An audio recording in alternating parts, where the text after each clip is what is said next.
안녕하십니까. 매일 말씀 묵상 시간 안교교과 방송에 함께 하신 성도님들을 진심으로 환영합니다. 우리가 하나님의 말씀을 매일 묵상하고 연구하는 일은 아주 큰 유익이 되는 일입니다. 세상은 다 변해도 하나님의 말씀은 영원하다고 했습니다. 오늘도 변함없는 주님의 말씀에 귀 기울이시는 하루가 되시기를 간절히 바랍니다. 기도하시겠습니다. 하늘에 계신 아버지 하나님, 오늘도 우리에게 이 새로운 한날을 허락하시고 생명 주셔서 주님 뜻에 합당한 삶을 살도록 이끌어 주시니 감사를 드립니다. 저희들이 늘 깨어있는 마음으로 주님의 말씀에 귀 기울이게 도와주시고 우리가 해야 할 일에 대해서 바른 깨우침을 받고 행해할 수 있도록 인도하여 주시옵소서. 이 시간 내내 주께서 우리와 함께 하시고 깨우침을 허락하여 주옵기를 예수님의 이름으로 간절히 기도드립니다. 아멘. 오늘 교과의 제목은 예수 그리스도의 복음입니다. 먼저 마가복음 1장 14절과 15절을 봉독합니다. 요한이 잡힌 후 예수께서 갈릴리에 오셔서 하나님의 복음을 전파하여 이르시되 때가 찼고 하나님의 나라가 가까이 왔으니 회개하고 복음을 믿으라 하시더라. 오늘 우리는 예수님이 증거하신 천국 복음에 대해서 간략히 그 의미를 살펴볼 것입니다. 마가는 예수님의 단순하고 직접적인 기별을 요약하고 있습니다. 오늘 교과에는 그 기별을 세 부분으로 구분해서 이처럼 표로 만들어서 설명하고 있습니다. 마가복음 1장 15절에 하신 주님의 말씀은 가장 먼저 예언에 대해서 말하고 있습니다. 주님은 때가 찼다고 하셨습니다. 그리고 두 번째는 이 언약의 약속을 말씀해 주십니다. 하나님의 나라가 가까이 왔다고 선언하시는 것입니다. 그리고 마지막은 우리를 제자로 부르십니다. 회개하고 복음을 믿으라 하십니다. 예수님이 말씀하고 계시는 때가 찼다고 하는 이 시간 예언은 다니엘서 9장 24절부터 27절에 나오는 70일에 대한 것입니다. 때가 찼다고 하는 이 표현은 바울이 갈라디아서에서 예수님이 여인의 후손으로 오신 메시아라고 하는 사실을 염두에 두고 했던 말과 동일한 말입니다. 분명 예수님은 다니엘서 9장의 70일의 예언을 두고 이 말씀을 하신 것입니다. 그리고 바울은 주님께로부터 배운 것입니다. 이 70일에 대한 이러한 해석은 예언을 주신 주님이 직접 해석하신 내용이라고 할 수 있습니다. 우리가 어제도 잠시 살펴봤지만 이 예언은 예수님이 성령으로 기름 부으심을 받고 사역을 시작하신 그 침례와 그리고 십자가 사건으로 성취되는 그런 예언이죠. 정말 놀랍기 그지없는 메시아의 시간을 예언하고 있습니다. 이 예언에서 하루는 1년을 의미합니다. 에스겔 4장 6절이 말하죠. 에스겔 선지자는 다니엘과 동시대의 선지자로 바벨론에서 같은 시대에 활동했었습니다. 그래서 1일을 1년이라고 하는 이 원칙은 서로 공유할 수 있었던 것이 분명합니다. 이 예언은 기원전 457년에 예루살렘 회복을 완수하라고 하는 페르시아 왕 아닥사스다의 칙령으로부터 시작되죠. 다니엘은 이 70일을 기록할 때 69일에와 한 일회를 구분해서 기록하고 있습니다. 69일에라고 하는 것은 예루살렘 성의 중건의 시작으로부터 해서 예수님께서 이 땅에 사역을 시작하실 때 침례받으신 사건, 성령으로 기름 부음을 받으셨던 주후 27년까지를 예언하고 있습니다. 사실 다니엘은 이 70일의 예언을 정확하게 하기 위해서 특별한 문학적인 기법을 사용하고 있습니다. 본문의 내용을 전반부와 후반부가 정확하게 역순으로 대조되게 기록한 것입니다. 시간상 일일이 이것을 다 설명할 수는 없지만 이것은 내용을 정확하게 이해하지 못한 상태라면 이렇게 구성할 수가 없습니다. 가브리엘 천사가 전해준 하나님의 특별한 메시지를 분명하게 이해했기 때문에 다니엘은 정확을 기하기 위해서 그가 익숙하게 사용했던 공문서의 양식대로 이렇게 기록했던 것입니다. 69일의 확실한 내용은 이렇습니다. 69일회가 지나면서 메시아가 기름 부음을 받는다. 그러나 그가 죽는다 하는 것입니다. 물론 여기에는 예루살렘 성이 많은 어려움 중에 재건될 것이라고 하는 내용도 분명히 들어 있습니다. 아마도 다니엘은 이 기별을 접했을 때 희비가 엇갈렸을 것입니다. 예루살렘은 중건되지만 오실 그 메시아는 이 땅에 오시지만 죽을 것이라고 하는 것이죠. 참 다니엘로서는 이해하기 쉽지 않은 그런 내용이었습니다. 그리고 나머지 한 일에는 따로 구분해서 설명합니다. 그 나머지 한 일에 대한 예언은 예루살렘 멸망과 악의 세력의 멸망 사이에 들어 있습니다. 하지만 이 한 일에는 앞뒤의 두 멸망과는 다른 것입니다. 다니엘은 69일에와 동일한 방식으로 그 마지막 한 일회를 아주 정교하게 기록하고 있습니다. 이 구성의 중간을 차지하고 있는 한 일회는 단어 하나하나의 대조로 메시아의 죽음에 대해서 정확한 시간을 가리키고 있습니다. 예수님이 돌아가신 사건은 이 한 일의 절반에 일어납니다. 그리고 나머지 절반 이후에 이제 70일회가 맞춰지게 되는 때, 그때에는 스데반이 돌에 맞아 순교함으로 끝나는 것입니다. 이 해는 AD 34년으로 우리가 생각합니다. 스데반의 순교 이후에 복음이 이방인들에게로 전해지기 시작했기 때문에 그렇습니다. 이것으로서 70일회를 분명히 정해서 이스라엘 백성과 예루살렘에게 주어졌던 유예의 기간이 끝나게 되는 것이었습니다. 우리는 하나님께서 왜 70일에 490년이라는 기간을 정하셨는지 알 수 없습니다.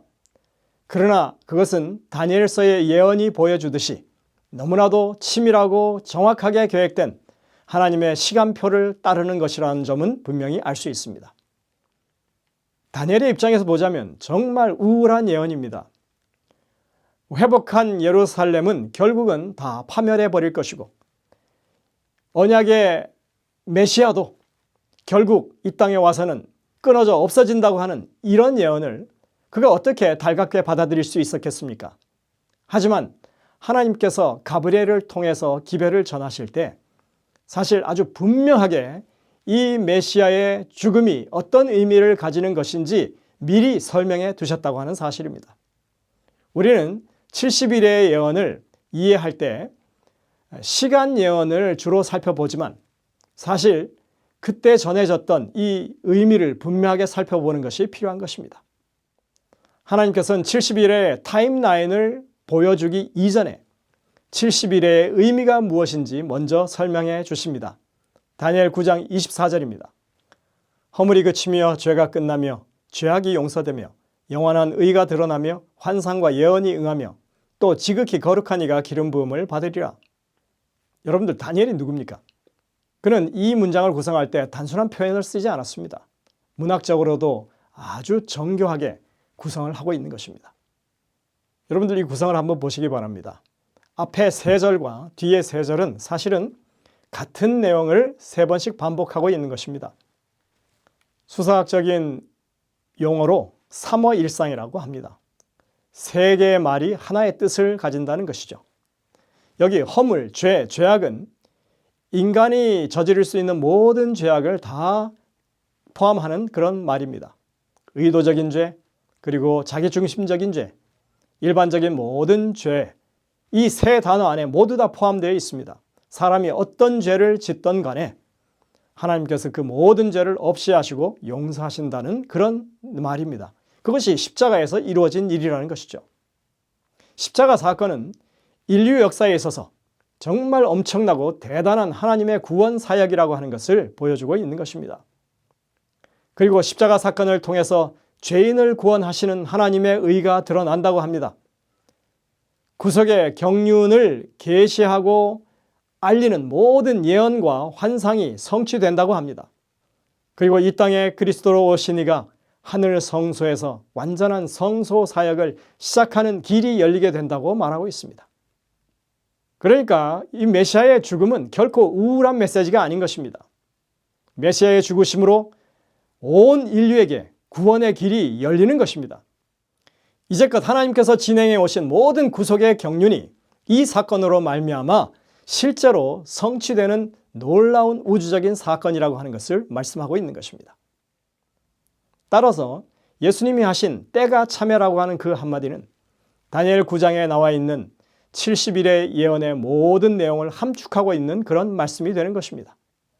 모든 선지자를 통해서 계시하시고 예언하셨던 모든 환상이, 이상이 응하게 된다.